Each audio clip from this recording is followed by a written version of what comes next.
thinker, the artist, made that, the little dial. The engineer made it work, beautiful little player, it works just fine, the two work together. You know, that's just a little simple little example. But the different kinds of minds need to work together, and the different kinds of minds need to respect each other. And I've been really working hard to try to figure out how the pattern thinker mind works. I just read an article about chess in the brand new New Yorker, that computers play a different kind of chess than people do. I thought that's real interesting. Because the different kinds of minds do different things good. My students are really good at running the statistics programs.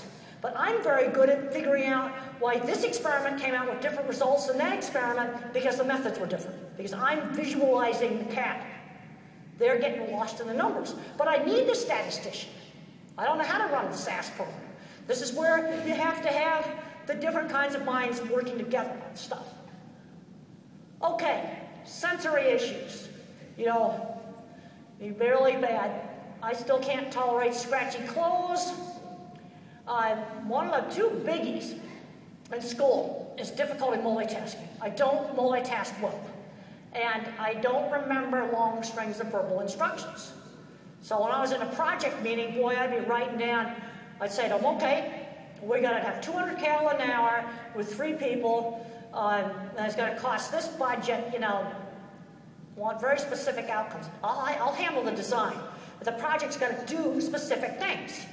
See, and one of the things that employers have to do, working with people on the spectrum, is to give them real specific guidance. And some of the verbal thinkers right now are getting trained to be specialty retail people, because I can memorize everything in the store.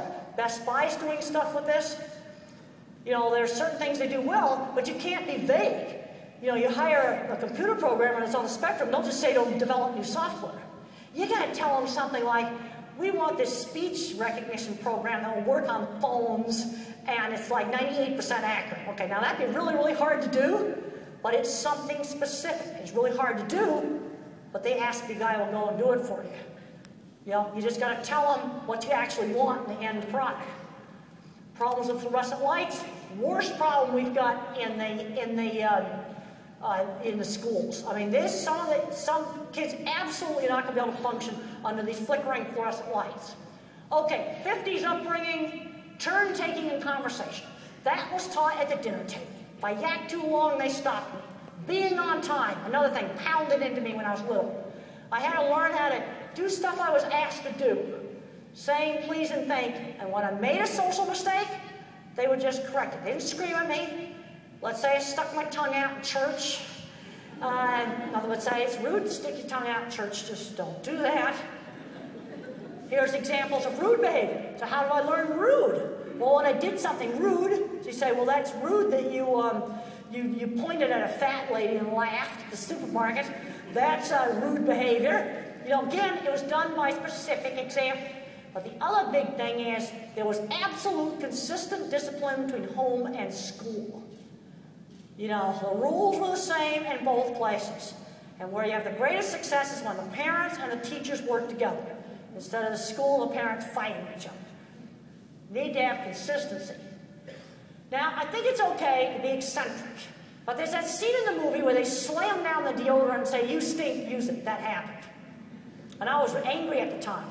But when I look back at that, I thank my boss. And I dress kind of eccentric. Eccentric's okay. Don't try to de-geek the geek. Don't try to do that. But you shouldn't be a filthy, dirty, rude slot. You just shouldn't.